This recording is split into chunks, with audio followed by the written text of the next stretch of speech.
first question. In the reaction with HCl, an alkene reacts in accordance with Markovnikov rule to give a product 1-chloro-1-methyl cyclohexane. The possible alkene is. So the question we are asked is which one of the following will give you product according to the Markovnikov rule.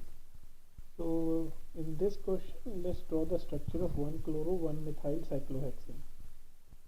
So this is 1-chloro 1-methyl cyclohexane. So this is our product. So what is Markovnikov rule? That if we have an alkene, the hydrogen atom should add to the one which already have a greater number of hydrogen atoms, right? So let's draw the product from both alkanes A and B. तो इसमें देखो CH2 पहले गया H positive के साथ, तो हमारी एक टर्शरी कार्बोकेटाइन बन गई CH3 पॉजिटिव। तो इसमें अगर क्लोरीन ने रिएक्ट किया तो क्लोरीन ने रिएक्ट करके हमारा प्रोडक्ट बना दिया। तो अगर हम सेम ट्राई करें एल्कीन बी के साथ, तो इसमें भी फर्स्ट स्टेप सेम रहेगा H पॉजिटिव। तो H पॉजिटिव जाने के साथ हमारे पास फिर से क्या बना, एक टर्शरी कार्बोकेटाइन बन गई। तो अगर टर्शरी कार्बोकेटाइन के साथ Cl नेगेटिव ने रिएक्ट किया, Cl नेगेटिव रिएक्ट करने के बाद हमारा प्रोडक्ट बन गया, राइट। तो इसका मतलब A ने भी हमें सेम प्रोडक्ट दिया और B ने भी। तो इन दोनों में से हमारा करेक्ट ऑप्शन हो गया option C, that both A and B gives you the final product. लेकिन अगर ऑप्शन डी की हम लोग बात करें तो ऑप्शन डी में क्या प्रोडक्ट बनेगा? तो ऑप्शन डी का जो प्रोडक्ट बना उसमें प्रोटोनेशन हुई। तो प्रोटोनेशन होने के बाद हमारे पास ये कार्बोकेटाइन बन गई और इस कार्बोकेटाइन के बाद क्लोरीन के अटैक होने के बाद हमारे पास ये प्रोडक्ट बना। तो इसमें भी हमारे पास एक प्रोडक्ट बनेगा, दैट इज 2-chloro-1-methyl cyclohexane। तो हमारा जो फाइनल प्रोडक्ट क्वेश्चन में गिवन है वो वाला नहीं बनेगा। Okay, which of the following reactions can be used for the preparation of alkyl halides? So let's draw products for all of these. So in the first reaction, zinc chloride, it helps in removal of oxygen. Typical है, zinc use होता है oxygen को remove करने में। तो अगर ये बनेगा CH3CH2OH, जिंक आपको ऑक्सीजन को रिमूव करने में हेल्प करेगा और Cl नेगेटिव फिर उसकी जगह ले लेगा। तो इसमें हमारा फाइनल प्रोडक्ट बन जाएगा ethyl chloride. So first reaction में हमारे पास एल्काइल हैलाइड बन जाएगा, लेकिन सेकेंड रिएक्शन में हमारे पास एल्काइल हैलाइड नहीं बनेगा क्योंकि यहाँ पे जिंक आपके पास एब्सेंट है। तो जिंक में आप अब ऑक्सीजन को रिमूवल आपका इजी नहीं रहेगा। तो वैसे भी अगर हम लोग इसमें H पॉजिटिव की रिएक्शन करेंगे HCl के साथ तो क्या होगा, प्राइमरी कार्बोकेटाइन बनेगी और प्राइमरी कार्बोकेटाइन आपकी सबसे कम स्टेबल रहती है। तो सबसे कम स्टेबिलिटी की वजह से ये रिएक्शन हाईली इम्प्रोबेबल है, तो ये नहीं हो पाएगी। तो इसी वजह से रिएक्शन 2 आपके पास एल्काइल हैलाइड नहीं बनाएगा। लेकिन अगर हम लोग थर्ड की बात करें, थर्ड में तो हमारे पास क्लियर कट एक टर्शरी कार्बोकेटाइन बन जाएगी। तो अगर टर्शरी कार्बोकेटाइन बनती है तो वो इतनी स्टेबल है कि उसके लिए आपको जिंक की ज़रूरत नहीं पड़ेगी। प्रोटोनेटेड वाटर को रिमूव होने में जिंक की ज़रूरत नहीं पड़ेगी। तो इसका मतलब ये रिएक्शन आपके पास एल्काइल हैलाइड को बना देगी। तो अगर एल्काइल हैलाइड बन गया तो आपके पास टर्शरी क्लोराइड बन गया। सेम आपके पास रिएक्शन 4 में भी रहेगा। रिएक्शन 4 में जिंक प्रेजेंट है तो जिंक आपको ऑक्सीजन के रिमूवल में हेल्प करेगा, साथ ही साथ सेकेंडरी कार्बोकेटाइन भी बन रही है। तो इसका मतलब reaction 1, 3 and 4 they can be used for the preparation of alkyl halides. तो ये हमारे करेक्ट ऑप्शन है, reaction 1, reaction 3 and reaction 4। So moving on to question 3, which of the following is most correct electron displacement for a nucleophilic reaction? तो ये हमारा Cl है which is leaving group। तो nucleophilic reaction में क्या रहेगा कि कार्बन के साथ एक लीविंग ग्रुप रहेगा, न्यूक्लियोफाइल उस कार्बन को अप्रोच करेगा तो इलेक्ट्रॉन का फ्लो कार्बन की तरफ, उसके बाद लीविंग ग्रुप बाहर निकलेगा तो इलेक्ट्रॉन्स का फ्लो हमें चाहिए लीविंग ग्रुप की तरफ। तो ये आपका बेसिकली इलेक्ट्रॉन्स का मूवमेंट रहेगा।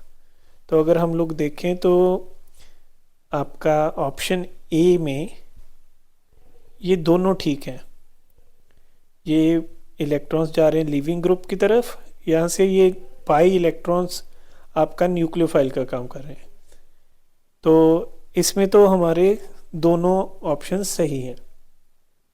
ऑप्शन बी में हमारे पास ये लीविंग ग्रुप के बाहर निकलने वाला एरो मिसिंग है, इसीलिए it is not correct. Option C में दूसरा पार्ट है, लीविंग ग्रुप वाला तो है हमारे पास इलेक्ट्रॉन मूवमेंट, लेकिन ये पाई इलेक्ट्रॉन की मूवमेंट नहीं है, साथ ही साथ इंडक्टिव इफेक्ट भी नहीं शो कर रहा है, इसलिए ऑप्शन सी भी गलत हो गया। और ऑप्शन डी में तो बिल्कुल ही उल्टा हो रहा है, तो Cl बाहर निकला लेकिन न्यूक्लियोफाइल का इलेक्ट्रॉन फ्लो तो अपोजिट डायरेक्शन में है, तो आपका ये भी गलत है। तो इसमें only option A is correct. और साथ ही साथ ये इलेक्ट्रॉन मूवमेंट है, this is due to the inductive effect और कोई effect. So option A is our correct option. So our next fourth question is the reaction of this alkene with HBr produces. So let's draw this reaction product. So this is our reactant, double bond CH3। तो first step रहेगा H positive के साथ आपका एक carbocation form होने का।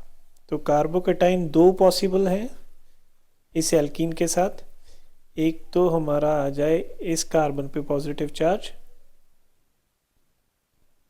इसके साथ हमारा लग गया प्रोटॉन, और दूसरी हमारे पास जो पॉसिबिलिटी है कार्बोकेटाइन की वो है कि इस कार्बन के साथ हमारा पॉजिटिव चार्ज आ जाए। तो इन दोनों में से ही हमारी ये ऊपर वाली कार्बोकेटाइन ज़्यादा स्टेबल है, because it is a benzylic carbocation, ring के साथ वाली कार्बन पे है, आल्दो दोनों ही सेकेंडरी हैं। तो इसमें अगर Br माइनस रिएक्ट करेगा तो फाइनल प्रोडक्ट हमारा बन जाएगा CHBr CH2 CH3। So this is our final product. That means our option C is the correct option. ये जो केटाइन है ये बनेगी नहीं, तो हमारा जो करेक्ट ऑप्शन रह गया ऑप्शन सी। ऑप्शन बी नहीं है, ब्रोमिनेशन रिंग के ऊपर HBr से नहीं होगी, रिंग पे ब्रोमिनेशन करने के लिए आपके पास ब्रोमीन चाहिए। So moving on to the next question. Which of the following compounds CCl bond ionization shall give the most stable carbonium ion? तो सबसे स्टेबल कार्बोकेटाइन, तो इसमें हम लोग क्या करेंगे, सब में से Cl निकाल कर उसको पॉजिटिव चार्ज लगा देंगे, ये Cl रिमूव कर देंगे। तो अगर ऑप्शन ए में से हमने निकाला Cl तो हमारे पास ये बन गया, that is your benzylic carbocation. Option B में से हमारा बना CH2 पॉजिटिव, साथ में नाइट्रो ग्रुप लगा हुआ है, इलेक्ट्रॉन विड्रॉइंग है। ऑप्शन सी में हमारा बनेगा सेकेंडरी कार्बोकेटाइन, और लास्ट ऑप्शन में हमारा बन गया टर्शरी कार्बोकेटाइन। तो इन सभी में से सबसे स्टेबल तो है ये आपका टर्शरी कार्बोकेटाइन, तो ये मोस्ट स्टेबल हो गया। इसके बाद आपका बेंजाइलिक कार्बोकेटाइन स्टेबिलिटी पे नंबर 2 पे रहेगा, और सेकेंडरी कार्बोकेटाइन नंबर 3 पे। सबसे कम स्टेबल ये है बिकॉज एक तो ये प्राइमरी हो गया, ऊपर से इस पे नाइट्रो ग्रुप है जो आपका इलेक्ट्रॉन विदड्रॉइंग है। तो यहाँ पे ऑर्डर तो हमें नहीं पूछा हुआ, हमें सिर्फ एक ऑप्शन पूछेंगे, इसलिए option D is the correct option. So moving on to the next question, which of the following biphenyl is optically active. Biphenyl optically active कैसे होती है? इसमें एक रिंग रहेगी आपकी प्लेन के ऊपर और दूसरी रिंग ट्विस्टेड रहेगी, जिसमें से एक पार्ट उस रिंग का प्लेन के ऊपर रहेगा, दूसरा नीचे रहेगा। इसमें एक और कंडीशन है, अगर इस पे कोई सब्स्टिट्यूशन नहीं है तो ये फ्रीली मूव करेंगे। तो अगर ये फ्रीली मूव करेगा then it is not going to be optically active। तो इस रोटेशन को रोकने के लिए to block this we need groups, we need groups at ortho position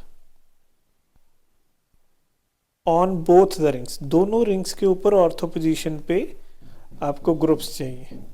तो इसमें देखो एक ग्रुप लगा हुआ है, दूसरा ग्रुप लगा हुआ है, इसमें एक तो दोनों पे ही है, तो ये इसमें हमारे क्राइटेरिया में फॉलो नहीं हो रहा। ऑप्शन सी में भी मेटा पोजीशन पे है दोनों ग्रुप्स, लेकिन हमें चाहिए ऑर्थो पोजीशन पे, दैट मीन्स इस कार्बन के ऊपर, तो ये भी नहीं है। ऑप्शन डी में हमारे पास दो दो ग्रुप्स लगे हुए हैं जिसमें रोटेशन इसकी बिल्कुल ही पॉसिबल नहीं होगी। तो एक रिंग अपने प्लेन में रहेगी, दूसरी उस प्लेन से ऊपर रहेगी। इसमें भी हमारा करेक्ट ऑप्शन रहेगा ऑप्शन डी। तो नो रोटेशन पॉसिबल, तो जब रोटेशन पॉसिबल नहीं है तो आपका कंपाउंड क्या हो गया? Optically active. अब ये अपनी मिरर इमेज पे सुपर इम्पोज नहीं हो पाएगा। Moving on to our next question, consider the following reactions। So what we want to consider in these following reactions, just a second, yes, so reaction A is elimination, B and C are substitution। Option 4 दी हुई हैं, let's see what is happening। Option A में हमारे पास alkene बन रही है, तो जब भी हमारे पास एल्काइल हैलाइड से एल्कीन बनेगी या किसी भी ऑर्गेनिक रिएक्शन में एल्कीन बन रही है, तो चांसेस हैं कि वो रिएक्शन आपके पास एलिमिनेशन रिएक्शन है। तो option A is definitely elimination reaction. तो ऑप्शन बी में क्या हो रहा है? बी आर की जगह पे ओ एच आ गया फाइनल प्रोडक्ट में, तो ऑप्शन बी आपके पास है substitution. Option C B R जो है मॉलिक्यूल वो ऐड हो गया एल्कीन के साथ, दैट मीन्स ये है आपका इलेक्ट्रोफिलिक एडिशन। तो ब्रॉडली ये कौन सी रिएक्शन हो गई? Addition reaction. तो let's see the options. Option D देखो, A is elimination, B is substitution and C is addition reaction. तो option D is our correct option. Moving further, question number 8, consider the reaction. तो अगर ये reaction देखो, propyl bromide plus NaCN, ये Br है, NaCN ने डाला तो हमारे पास साइनाइड नेगेटिव बना, इसमें से हमारे पास फिर प्रोपाइल नाइट्राइल बन गया। तो ये रिएक्शन है SN2। SN2 वर्क करती है पोलर सॉल्वेंट्स में, और पोलर सॉल्वेंट्स में भी SN2 को क्या चाहिए? एप्रोटिक। एप्रोटिक मीन्स कि it should not give H positive, तो पोलर हो लेकिन H पॉजिटिव ना दे। तो इसमें देखो इथेनॉल पोलर है लेकिन इथेनॉल H पॉजिटिव देगा, तो ए नहीं है। सेम गोज फॉर मीथेनॉल, ये भी नहीं है। वाटर तो बिल्कुल ही नहीं है। तो एक ही आपकी ऑप्शन बन गई एन डाई मिथाइल फॉर्मेमाइड, जो आपका करेक्ट ऑप्शन है, क्योंकि ये पोलर सॉल्वेंट भी है और ए प्रोटिक भी है। So option C is your correct option. So moving on, question number 9, identify A and predict the type of reaction. So what is NaNH2? NaNH2 देगा आपको NH2 नेगेटिव, जो कि आपका है स्ट्रॉन्ग बेस। तो अगर ये स्ट्रॉन्ग बेस है तो ये आपको देगा OCH3, और फर्स्ट स्टेप में आपके पास बेंजाइन का फॉर्मेशन होगा। बेंजाइन के फॉर्मेशन के बाद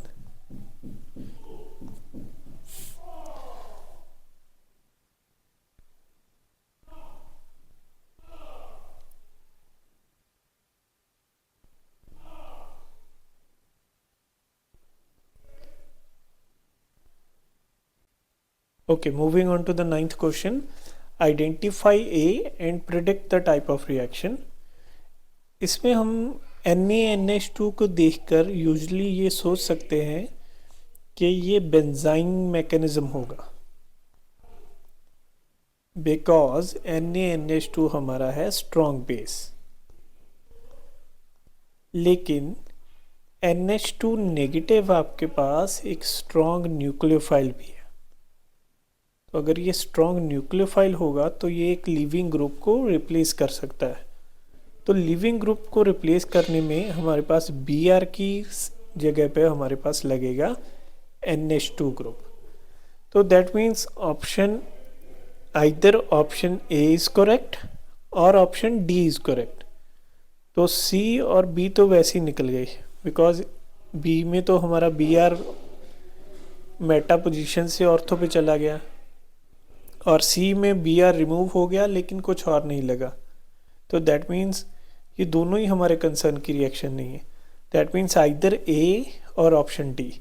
इसमें से हमारी ऑप्शन डी करेक्ट है, बिकॉज अगर बेंजाइन मैकेनिज्म होता तो हमारे पास आइदर ऑर्थो बनता या पैरा प्रोडक्ट बनता। दैट मीन्स अगर हम लोग बेंजाइन मैकेनिज्म से जाते तो बेंजाइन मैकेनिज्म में हमारे पास मेजरली ये प्रोडक्ट मेजर बनना था, और साथ में कुछ पोर्शन हमारा बनेगा जो हमारा ऑर्थो प्रोडक्ट है। लेकिन in case of this particular reaction हमारे पास सीधी एक डिस्प्लेसमेंट होती है जिसमें NH2 रिप्लेस कर लेता है Br। तो option D is our correct option. So moving on to question number 10, the hydrolysis of 2-bromo-3-methyl butane by SN1 mechanism। तो SN1 में क्या रहेगा, ये स्ट्रक्चर हमने पहले ही ड्रॉ कर लिया जो रिएक्टेंट। तो इसमें कार्बोकेटाइन बनेगी, तो कार्बोकेटाइन बन गई ये वाले, और कार्बोकेटाइन्स हमारी करती हैं रीअरेंज। तो अगर कार्बोकेटाइन के पास ऐसे किसी लिविंग ग्रुप के पास ऐसी ग्रुपिंग रहेगी तो चांसेस हैं कि रीअरेंज हो जाए। तो ये रीअरेंज हो गया H नेगेटिव की शिफ्ट के साथ। H नेगेटिव यहाँ से यहाँ शिफ्ट होगा, तो जैसे ही ये शिफ्ट हुआ हमारे पास ये बन गया। दैट मीन्स ये कार्बोकेटाइन बन गई। तो पहले हमारे पास सेकेंडरी कार्बोकेटाइन बन रही थी, अब हमारे पास क्या बन गई, टर्शरी कार्बोकेटाइन। तो अगर उसके बाद हमारे पास हाइड्रोलिसिस में वाटर रहेगा तो वाटर के साथ OH लगेगा, तो वाटर यहाँ पे लग गया, तो हमारे पास जो OH ग्रुप लग जाएगा तो उसके बाद फाइनल प्रोडक्ट ये बन जाएगा।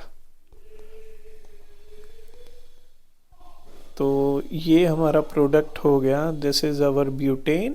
That means 2-methyl butane 2-ol. So option B is our correct option.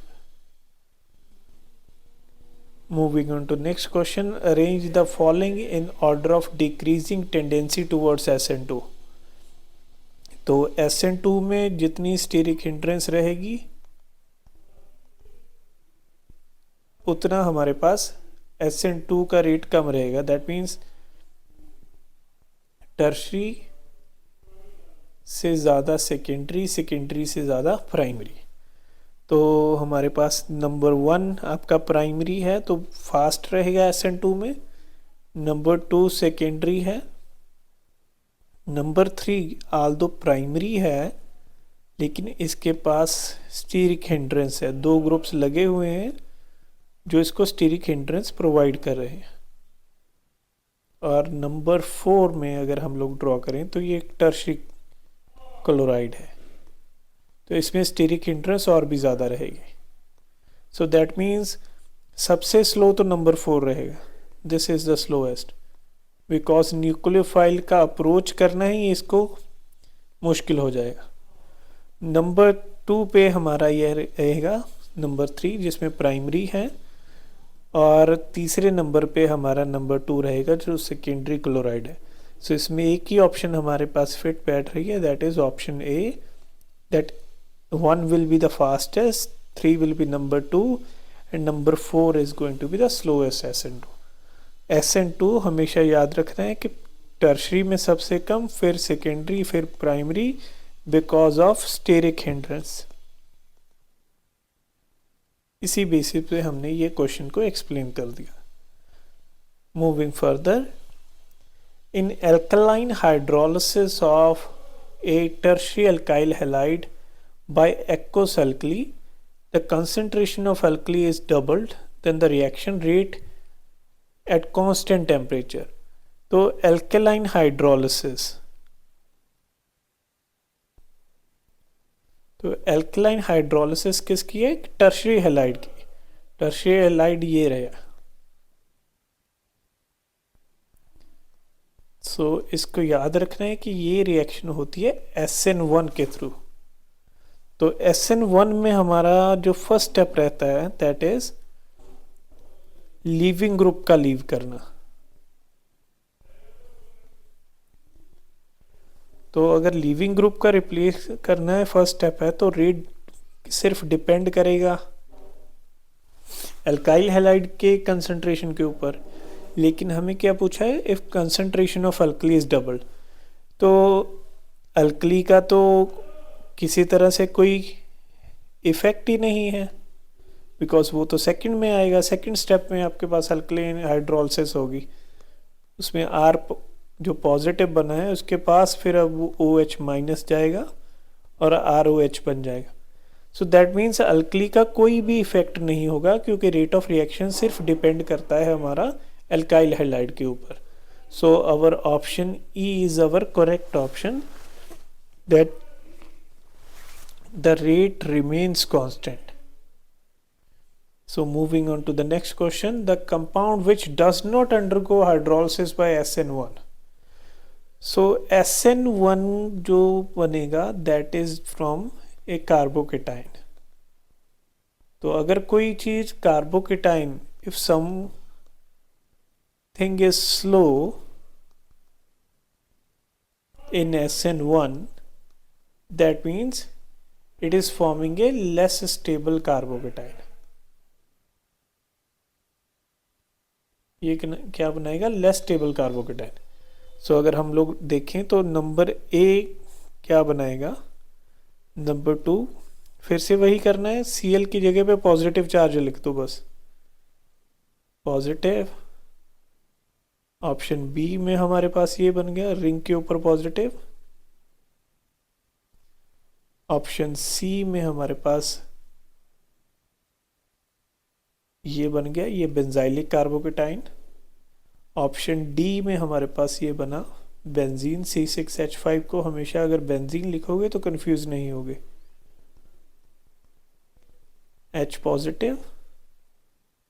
और लास्ट में हमारे पास बन गया CH पॉजिटिव। तो अगर देखें तो ये सबसे स्टेबल है, लेकिन हमें ढूंढनी है जो सबसे कम स्टेबल है। तो वो ये देखो, ये वाली carbocation, direct positive charge on ring is not possible, is very less stable. तो ये सबसे कम स्टेबल कार्बोकेटाइन है।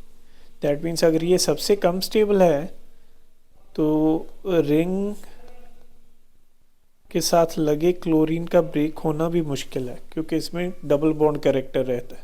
So our correct option is option B. बाकी सारे SN1 को इजीली आपके पास हो जाएंगे।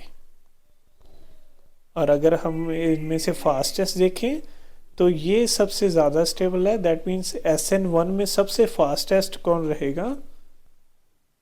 ऑप्शन ई रहेगा। So moving further, question number 14, the major product formed when the major product formed when 2-bromo-2-methylbutane is refluxed with ethanolic KOH। तो ये reaction है एलिमिनेशन रिएक्शन, और एलिमिनेशन में आपका मेजर प्रोडक्ट बनेगा एल्कीन। एलिमिनेशन क्यों है? क्योंकि बेसिक मीडियम है इथेनोलिक KOH, और साथ में हम लोग हीट भी कर रहे हैं इसको। तो ये तो ख़त्म हो गया, अल्कोहल नहीं बनेगा। तो ऑप्शन बी और डी तो आपके निकल गए। अब हमें ऑप्शन ए, सी और ई को देखना है। तो हमारे पास यहाँ पे 2 बीटा हाइड्रोजन्स है, यहाँ पे और यहाँ पे।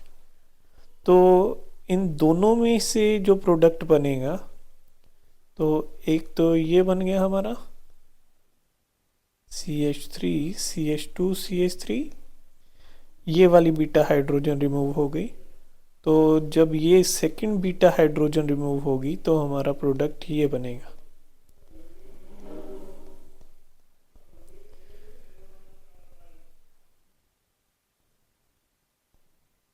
तो इस प्रोडक्ट का आपका नाम हो गया 2-मिथाइल ब्यूट 1-ईन। इस प्रोडक्ट का नाम बन गया 2-मिथाइल ब्यूट 2-ईन। तो इसमें अगर हम लोग देखें तो ये वाला डबल बॉन्ड है, इट इज़ मोर सब्स्टिट्यूटेड। तो according to Saytzeff rule it is more stable. तो अगर ये ज़्यादा स्टेबल है तो यही हमारा मेजर प्रोडक्ट रहेगा। That means two methyl but two ene, option A is our correct option. So two methyl but one ene बनता है, लेकिन ये माइनर रहेगा। ऑप्शन सी गलत है, ये प्रोडक्ट नहीं बनता। So moving on to the next question, which of the following organohalogen compounds when heated with alcoholic KOH does not undergo dehydrohalogenation? ये क्या है? एलिमिनेशन है।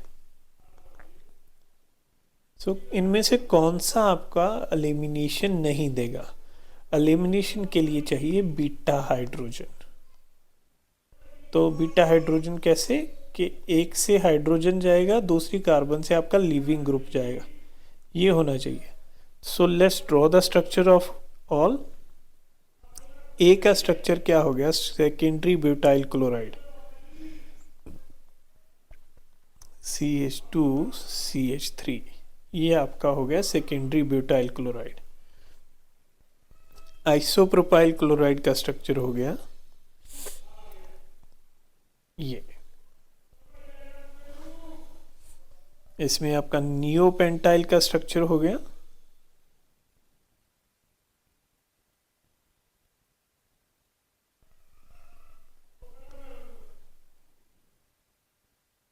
ये वाला। इसमें एक हाइड्रोजन ज़्यादा हो गया, लेकिन इसको रिमूव करना। Okay, isobutyl chloride CH3 CH2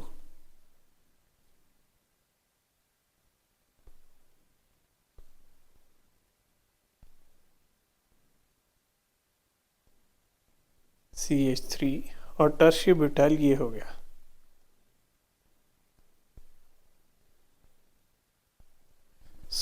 अगर हम लोग ध्यान से देखें तो इन सब के पास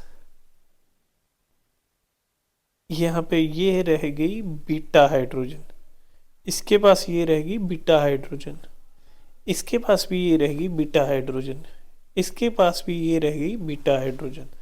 लेकिन सिर्फ यही हमारा कंपाउंड है जिसमें इस कार्बन के साथ वाली कार्बन पे कोई भी बीटा हाइड्रोजन अवेलेबल नहीं है। तो एलिमिनेशन के लिए क्या चाहिए, बीटा हाइड्रोजन, बिकॉज उसमें से हाइड्रोजन जाएगा। दैट मीन्स इसमें जो हमारा करेक्ट ऑप्शन है that is option C, neopentyl chloride ऐसा कंपाउंड है जो डिहाइड्रो हेलोजिनेशन नहीं देगा। So moving further, major product from the following reaction, तो इसमें से तो हमारा एक प्रोडक्ट सिंपल ही बनेगा। तो ये रिएक्शन है आपकी SN2 CH2Cl। आयोडीन रिंग के साथ लगा हुआ है इसलिए इसको रिमूव करना इजी नहीं है। इनफैक्ट हमारे पास एक अच्छा अल्टरनेटिव है, साइनाइड जो एक स्ट्रॉन्ग न्यूक्लियोफाइल है वो Cl को रिप्लेस कर देगा। तो अगर Cl को रिप्लेस करेगा तो CH2Cl बन गया, ये हमारा मेजर प्रोडक्ट बन जाएगा। So that means option C is your correct option. Option B में हम पहले बता चुका हूँ कि रिंग के साथ लगा हुआ है तो रिमूव नहीं होगा। तो ऑप्शन ए तो एक्चुअल में एडिशन हो गई ना, CN साथ में ऐड हो गया, ये पॉसिबल नहीं है। सेम रिंग वाला रिप्लेस हो गया और CH2Cl भी रिप्लेस हो गया, डबल सब्सटीट्यूशन हो गई, लेकिन हमें 1:2 नहीं दिया हो और साथ ही साथ इसमें ये डायरेक्ट सब्सटीट्यूशन पॉसिबल नहीं है। तो हमारा जो करेक्ट पॉसिबल जो है that is our option C. Moving on to next, correct order of SN1। तो SN1 में अब हम लोग बार बार कर चुके हैं, इसको कार्बोकेटाइन बना लो सिंपली। जो सबसे स्टेबल कार्बोकेटाइन देगा वो हमारा स्टेबल बनेगा। तो ए हमारे पास प्राइमरी कार्बोकेटाइन देगा और बी में हमारे पास बन गई अलाइलिक कार्बोकेटाइन और सी में हमारे पास बन गई है सेकेंडरी कार्बोकेटाइन। तो इसमें से अलाइलिक जो सेकेंडरी है दिस इज मोस्ट स्टेबल। तो सबसे ज़्यादा फास्टेस्ट रिएक्ट आपका करेगा ऑप्शन बी। तो आइदर हम सी और डी में, और इसमें सबसे स्लोएस्ट करेगा A. So that means option C is correct, B is fastest and option A is slowest, because carbocation जो बनाएगा बी सबसे स्टेबल बनाएगा और ए सबसे लेस स्टेबल बनाएगा। So that is our correct order of SN1 reactivity. Moving on to the next question, the solution of -1 chloro 1 phenyl ethane in toluene racemizes slowly in the presence of small amount. So racemization होगी due to the formation of free radical carbanion, carbene और carbocation. तो आपको याद रखना है racemisation तभी होगी जब आपके पास एक कार्बोकेटाइन बनेगी। विदाउट कार्बोकेटाइन रेसमाइजेशन पॉसिबल नहीं है। क्यों? क्योंकि जो कार्बोकेटाइन रहेगी उसमें एक लोब ऊपर रहती है एक लोब नीचे, तो न्यूक्लियोफाइल दोनों तरफ से आपका ऐड हो सकता है। तो एक एनेंशियोमर फ्रॉम बिलो साइड बनेगा, सेकेंड एनेंशियोमर ऊपर वाली एडिशन से। तो रेसमाइजेशन तभी होगी जब आपके पास कार्बोकेटाइन रहेगी। सो इसमें आपका करेक्ट ऑप्शन रहेगा option D, carbocation. So moving on to the next, in the reaction the final product is. So सबसे पहले ये देखो NH2 NaNO2 और HCl, ये आपके पास है डाईएजोटाइजेशन रिएक्शन। तो आपके पास जो D बनेगा ये बनेगा N2 पॉजिटिव और Cl नेगेटिव, ये आपका डाइजोनियम सॉल्ट बनेगा। डाइजोनियम सॉल्ट के साथ जब KCN और CuCN का मिक्सचर हमने रिएक्ट किया तो इसमें हमें मिलेगा साइनाइड जो न्यूक्लियोफाइल रहेगा। तो ये हमारी नाइट्रोजन को रिप्लेस करके हमारे पास फाइनल प्रोडक्ट दे देगा जो आएगा पैरासाइनोटोलीन। तो आपके पास option A is our correct option. तो इसको अब अगर हाइड्रोलाइज कर दोगे इन प्रेजेंस ऑफ एसिड और बेस तब आपके पास ऑप्शन सी बन जाएगा।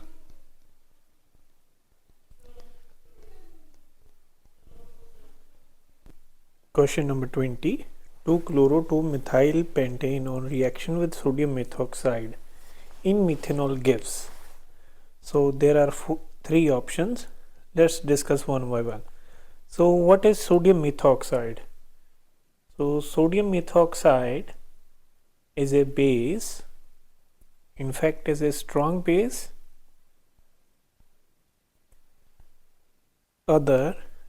It breaks up into sodium positive and methoxide negative.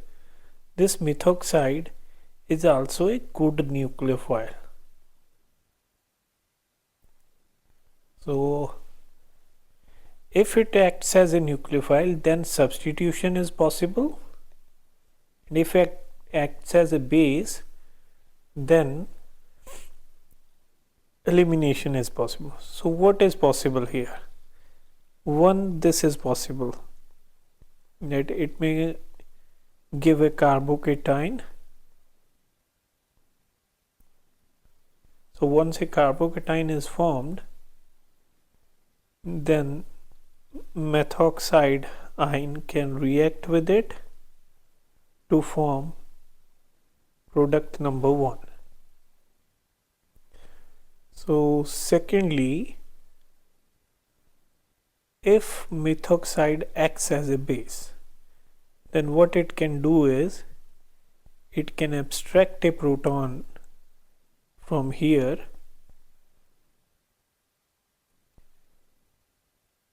to form product number 2. Similarly, if methoxide acts as a base, then it can act a proton from here and we get product number 3. So therefore, under the given conditions of sodium methoxide in methanol, all of 3 products are possible. So our correct option is option A. Because all the products are possible, because sodium methoxide is a base as well as a good nucleophile. Moving further, the major product obtained in the reaction. So again, these are two things. This is base, this is heating, and you have given an alkyl halide. So whenever a alkyl halide is there and a base is given plus a heating is given, then most certainly the reaction is elimination. So how can you recognize elimination? Elimination of alkyl halide will give you alkene. So only one product is possible, that is option B. And how it is formed? Let's check this. C6H5, this is Br, this is again pH. So the butoxide ion, it acts as a base and removes this proton. It results in E2 elimination and we get our product option B.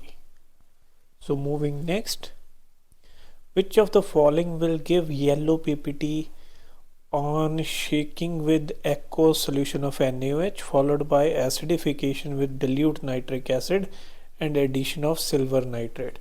So whenever silver is obtained, silver iodide precipitates are yellow in color.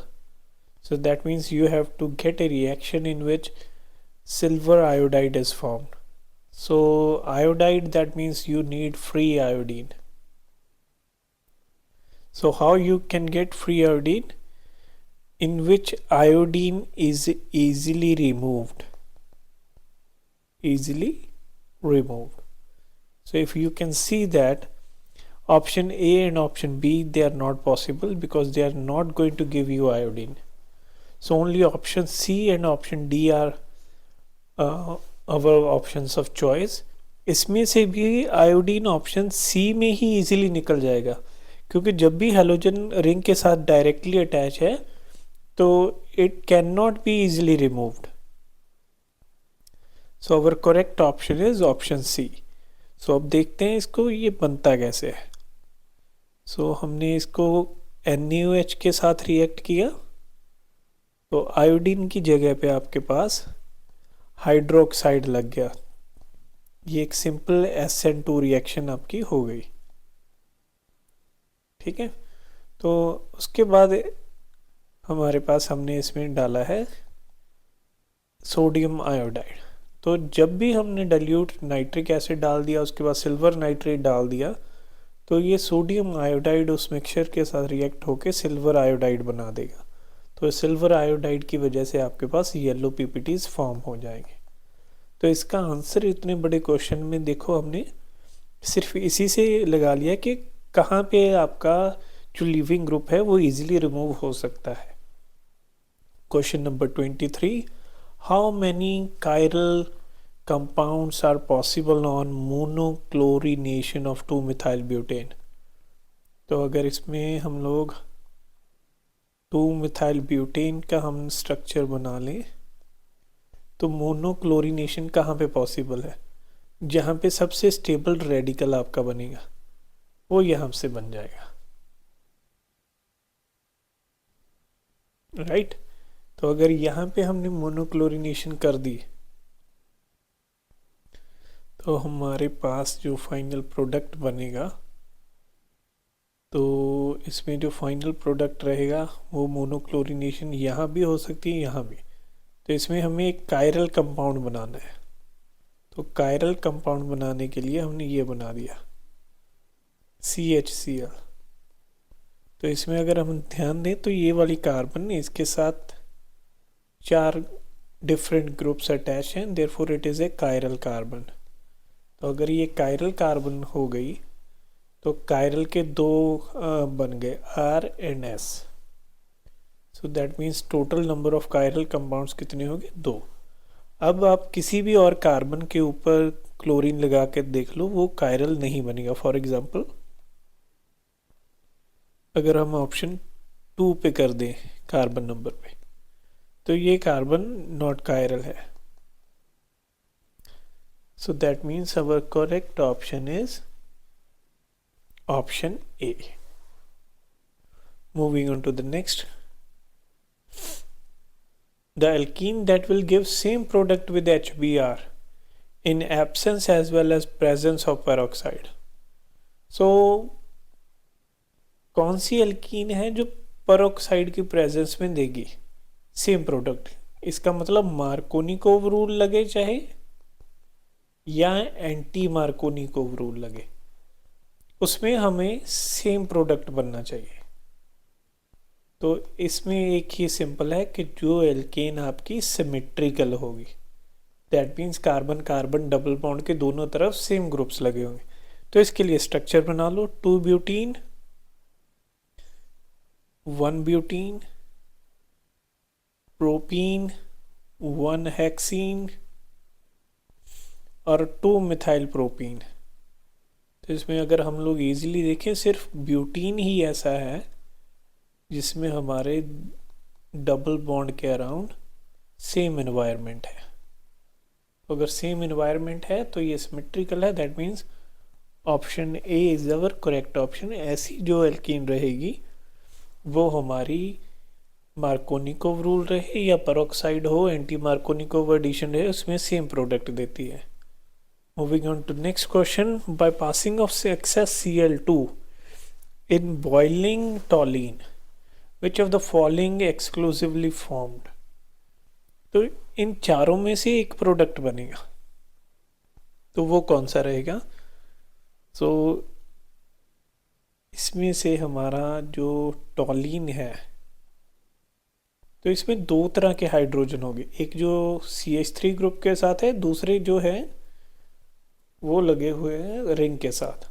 तो जब हम लोग chlorine gas के साथ heat करते हैं तो जो साइड चेन के हाइड्रोजन्स होते हैं सिर्फ वही रिप्लेस होते हैं वन बाय वन। तो पहले ये बन जाएगा CHCl2, उसके बाद ये बनेगा लास्ट में जाकर CCl3। साइड चेन के तीनों हाइड्रोजन की जगह पे क्या लग गया, क्लोरीन लग गया। तो ये ऑप्शन भी गलत है, ये भी नहीं बनेगा, ये भी नहीं बनेगा, और सिर्फ एक ही ऑप्शन बनती है कि साइड चेन के जितने भी प्रोटॉन थे, इस केस में CH3 ग्रुप, उसके तीनों प्रोटॉन रिप्लेस हो गए क्लोरीन से।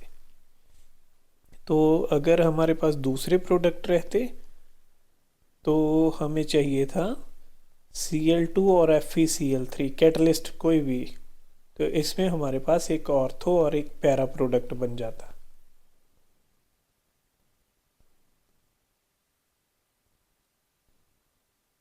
सो दैट मीन्स इसमें तो सिर्फ एक हीट लिखा हुआ है क्लोरीन गैस के साथ। सो moving further, the product of the reaction. इस रिएक्शन में अगर हम लोग ध्यान से देखें तो दो लिविंग ग्रुप हैं, एक ये लगा हुआ, एक क्लोरीन। इनमें से Br इज बेटर, Br अच्छा लिविंग ग्रुप है, लेकिन रिंग के साथ डायरेक्टली अटैच है, but attach to the ring, so difficult to remove. तो Br तो निकलेगा नहीं इस रिएक्शन। तो सिंपली कौन रिप्लेस हो सकता है हमारे पास, Cl ही रिप्लेस हो सकता है, क्लोरीन। तो अगर ये रिप्लेस हो जाएगा तो हमारे पास Cl की जगह पे क्या लग जाएगा, NH2 लग जाएगा, Br ऐसा ही हमारे पास रह जाएगा। क्योंकि आपके पास जो अमोनिया और इथेनॉल है उसमें अमोनिया एक अच्छा न्यूक्लियोफाइल का काम करे।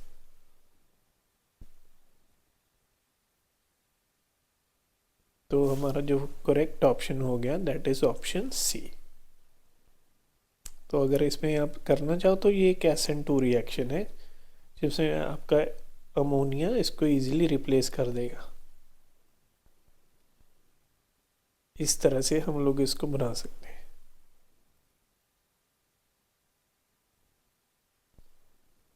और इससे बन जाएगा हमारा फाइनल प्रोडक्ट।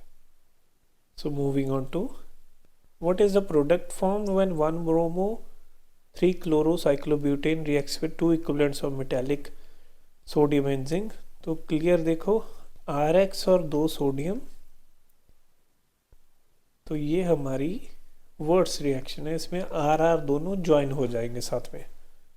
तो इस केस में क्या हो रहा है, हमारा रिएक्टेंट है 1 ब्रोमो 3 क्लोरो। तो कार्बन नंबर 1 और कार्बन नंबर 3 आपस में ज्वाइन हो जाएंगे। तो एक प्रोडक्ट आपका NaBr बन जाएगा और एक NaCl, लेकिन जो कंसर्न कार्बन से वो आपस में ज्वाइन होंगी, तो एक ही ऑप्शन करेक्ट बनती है, that is option D. The major product in the following reaction, again यहाँ पे ध्यान दो, PH sulphide, so it is a very strong nucleophile. तो ये स्ट्रॉन्ग न्यूक्लियोफाइल है। और dimethyl formamide, aprotic polar solvent. तो ये दोनों कंडीशंस किस रिएक्शंस की कंडीशन है, ये दोनों कंडीशंस हैं आपकी SN2 रिएक्शन की। दैट मीन्स Br की जगह पे हमारा क्या लग जाएगा, Br will be replaced by this nucleophile. और साथ ही साथ SN में क्या होगी, इन्वर्जन। इन्वर्जन का मतलब Br जो अबव द प्लेन लगा हुआ है, जो हमारा न्यूक्लियोफाइल लगेगा वो इससे अपोजिट डायरेक्शन में लगेगा, इस तरह से। सो अगर हम देखें तो C तो Br ऐसा ही रह गया, तो ये प्रोडक्ट नहीं है, D भी नहीं है, A और B में है। तो A हमारा प्रोडक्ट है बिकॉज इसमें देखो इन्वर्जन हो रही है, लेकिन B में क्या हो गई, रिटेंशन। लेकिन SN2 में हमेशा क्या होगी, इन्वर्जन। तो बी भी करेक्ट ऑप्शन नहीं है, only A is our correct option. Question number 29. In the following reaction, the major product is. So question number 29. In the following reaction, the major product is. So HBr डाला गया है, तो HBr will give you H positive and Br negative. So that is H positive. So first step हमारा रहेगा protonation. So कैसे होगा? This will give you H positive. तो इससे हमारे पास एक कार्बोकेटाइन बन जाएगी। So this is positive. This carbocation is formed. जब ये कार्बोकेटाइन एक बार बन गई तो Br जैसा वीक न्यूक्लियोफाइल भी अटैक कर देगा और हमारे पास जो फाइनल प्रोडक्ट रहेगा वो ये बन जाएगा, which is option number D. So ध्यान से देखना कि मेजर प्रोडक्ट पूछा गया है। So question number 30, the correct statement of about the given compound is. तो अगर करेक्ट स्टेटमेंट देखो तो ये दोनों जो कार्बन्स हैं, दीज आर कायरल कार्बन्स। ठीक है, तो अगर किसी भी कंपाउंड में कायरल कार्बन्स रहेंगी तो वो ऑप्टिकली एक्टिव रहेगा। सो जो एक करेक्ट ऑप्शन रहेगी, so this compound is optically active. इसमें सेंटर ऑफ सिमेट्री नहीं है, ना ही इसमें प्लेन ऑफ सिमेट्री है। Plane of symmetry means can't be divided into equal halves, और इसमें एक्सेस ऑफ सिमेट्री भी नहीं है। तो इसमें एक ही बात है कि ये कंपाउंड क्या है, ऑप्टिकली एक्टिव है। Thank you so much.